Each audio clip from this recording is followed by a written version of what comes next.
شروع کرتا ہوں اللہ تعالیٰ کے نام سے جو بڑا مہربان نہایت رحم والا ہے۔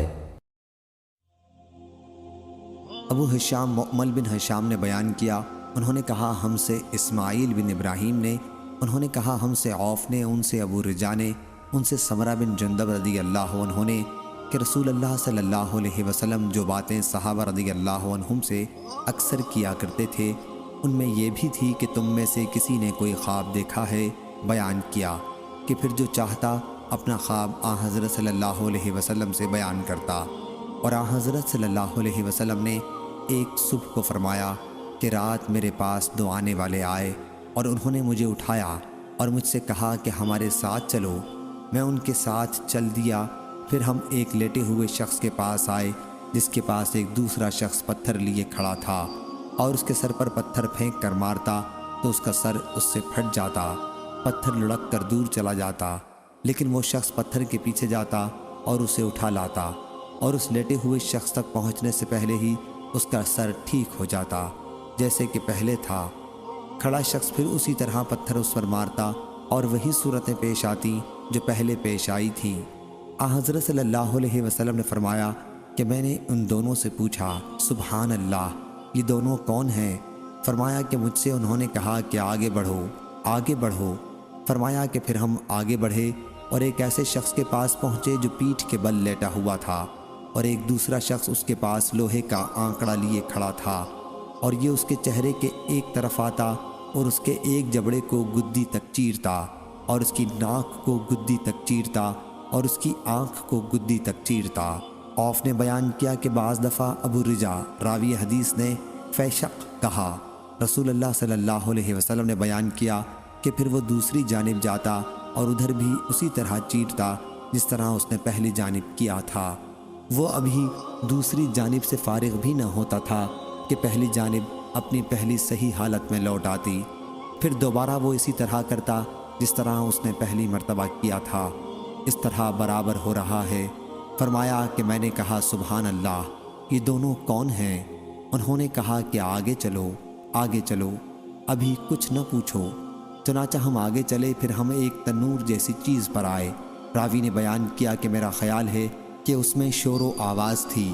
کہا کہ پھر ہم نے اس میں جھانکا تو اس کے اندر کچھ ننگے مرد اور عورتیں تھیں اور ان کے نیچے سے آگ کی لپٹ آتی تھی۔ جب آگ انہیں اپنی لپیٹ میں لیتی تو وہ چلانے لگتے۔ رسول اللہ صلی اللہ علیہ وسلم نے فرمایا کہ میں نے ان سے پوچھا یہ کون لوگ ہیں؟ انہوں نے کہا کہ چلو چلو۔ فرمایا کہ ہم آگے بڑھے اور ایک نہر پر آئے۔ میرا خیال ہے کہ آپ نے کہا کہ وہ خون کی طرح سرخ تھی اور اس نہر میں ایک شخص تیر رہا تھا اور نہر کے کنارے ایک دوسرا شخص تھا جس نے اپنے پاس بہت سے پتھر جمع کر رکھے تھے، اور یہ تیرنے والا تیرتا ہوا جب اس شخص کے پاس پہنچتا جس نے پتھر جمع کر رکھے تھے تو یہ اپنا منہ کھول دیتا اور کنارے کا شخص اس کے منہ میں پتھر ڈال دیتا، وہ پھر تیرنے لگتا اور پھر اس کے پاس لوٹ کر آتا، اور جب بھی اس کے پاس آتا تو اپنا منہ پھیلا دیتا اور یہ اس کے منہ میں پتھر ڈال دیتا۔ فرمایا کہ میں نے پوچھا یہ کون ہیں؟ فرمایا کہ انہوں نے کہا کہ آگے چلو آگے چلو۔ فرمایا کہ پھر ہم آگے بڑھے اور ایک نہایت بدصورت آدمی کے پاس پہنچے۔ جتنے بدصورت تم نے دیکھے ہوں گے ان میں سب سے زیادہ بدصورت، اس کے پاس آگ جل رہی تھی اور وہ اسے جلا رہا تھا اور اس کے چاروں طرف دوڑتا تھا۔ حضرت صلی اللہ علیہ وسلم نے فرمایا کہ میں نے ان سے کہا کہ یہ کیا ہے؟ فرمایا کہ انہوں نے مجھ سے کہا چلو چلو۔ ہم آگے بڑھے اور ایک ایسے باغ میں پہنچے جو ہرا بھرا تھا اور اس میں موسم بہار کے سب پھول تھے۔ اس باغ کے درمیان میں ایک بہت لمبا ایک شخص تھا، اتنا لمبا تھا کہ میرے لیے اس کا سر دیکھنا دشوار تھا کہ وہ آسمان سے باتیں کرتا تھا، اور اس شخص کے چاروں طرف بہت سے بچے تھے کہ اتنے کبھی نہیں دیکھے۔ حضرت صلی اللہ علیہ وسلم نے فرمایا کہ میں نے پوچھا یہ کون ہے؟ یہ بچے کون ہیں؟ فرمایا کہ انہوں نے مجھ سے کہا کہ چلو چلو۔ فرمایا کہ پھر ہم آگے بڑھے اور ایک عظیم الشان باغ تک پہنچے۔ میں نے اتنا بڑا اور اتنا خوبصورت باغ کبھی نہیں دیکھا تھا۔ ان دونوں نے کہا کہ اس پر چڑھیے۔ ہم اس پر چڑھے تو ایک ایسا شہر دکھائی دیا جو اس طرح بنا تھا کہ اس کی ایک اینٹ سونے کی تھی اور ایک اینٹ چاندی کی۔ ہم شہر کے دروازے پر آئے تو ہم نے اسے کھلوایا، وہ ہمارے لیے کھولا گیا اور ہم اس میں داخل ہوئے ہم نے اس میں ایسے لوگوں سے ملاقات کی جن کے جسم کا نصف حصہ تو نہایت خوبصورت تھا اور دوسرا نصف نہایت بدصورت۔ حضرت صلی اللہ علیہ وسلم نے فرمایا کہ دونوں ساتھیوں نے ان لوگوں سے کہا کہ جاؤ اور اس نہر میں کود جاؤ۔ ایک نہر سامنے بہہ رہی تھی، اس کا پانی انتہائی سفید تھا۔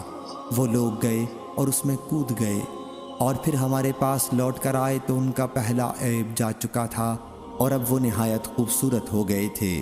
حضرت صلی اللہ علیہ وسلم نے فرمایا کہ ان دونوں نے کہا کہ یہ جنت عدن ہے اور یہ آپ کی منزل ہے۔ حضرت صلی اللہ علیہ وسلم نے فرمایا کہ میری نظر اوپر کی طرف اٹھی تو سفید بادل کی طرح ایک محل اوپر نظر آیا۔ فرمایا کہ انہوں نے مجھ سے کہا کہ یہ آپ کی منزل ہے۔ فرمایا کہ میں نے ان سے کہا اللہ تعالیٰ تمہیں برکت دے، مجھے اس میں داخل ہونے دو۔ انہوں نے کہا کہ اس وقت تو آپ نہیں جا سکتے، لیکن ہاں آپ اس میں ضرور جائیں گے۔ فرمایا کہ میں نے ان سے کہا کہ آج رات میں نے عجیب و غریب چیزیں دیکھی ہیں، یہ چیزیں کیا تھیں جو میں نے دیکھی ہیں؟ فرمایا کہ انہوں نے مجھ سے کہا ہم آپ کو بتائیں گے۔ پہلا شخص جس کے پاس آپ گئے تھے اور جس کا سر پتھر سے کچلا جا رہا تھا، یہ وہ شخص ہے جو قرآن سیکھتا تھا اور پھر اسے چھوڑ دیتا اور فرض نماز کو چھوڑ کر سو جاتا۔ اور وہ شخص جس کے پاس آپ گئے اور جس کا جبڑا گدی تک اور ناک گدی تک اور آنکھ گدی تک چیری جا رہی تھی، یہ وہ شخص ہے جو صبح اپنے گھر سے نکلتا اور جھوٹی خبر تراشتا جو دنیا میں پھیل جاتی، اور وہ ننگے مرد اور عورتیں اور تنور میں آپ نے دیکھے وہ زناکار مرد اور عورتیں تھیں۔ وہ شخص جس کے پاس آپ اس حال میں گئے کہ وہ نہر میں تیر رہا تھا اور اس کے منہ میں پتھر دیا جاتا تھا اور وہ سود کھانے والا ہے۔ اور وہ شخص جو بدصورت ہے اور جہنم کی آگ بھڑکا رہا ہے اور اس کے چاروں طرف چل پھر رہا ہے، وہ جہنم کا داروغہ مالک نامی ہے۔ اور وہ لمبا شخص جو باغ میں نظر آیا وہ حضرت ابراہیم علیہ السلام ہیں، اور جو بچے ان کے چاروں طرف ہیں تو وہ بچے ہیں جو بچپن ہی میں فطرت پر مر گئے ہیں۔ بیان کیا کہ اس پر بعض مسلمانوں نے کہا اے اللہ کے رسول، کیا مشرکین کے بچے بھی ان میں داخل ہیں؟ حضرت صلی اللہ علیہ وسلم نے فرمایا کہ ہاں، مشرکین کے بچے بھی ان میں داخل ہیں۔ اب رہے وہ لوگ جن کا آدھا جسم خوبصورت اور آدھا بدصورت تھا، تو یہ وہ لوگ تھے جنہوں نے اچھے عمل کے ساتھ برے عمل بھی کیے، اللہ تعالیٰ نے ان کے گناہوں کو بخش دیا۔ صحیح بخاری حدیث نمبر 7047۔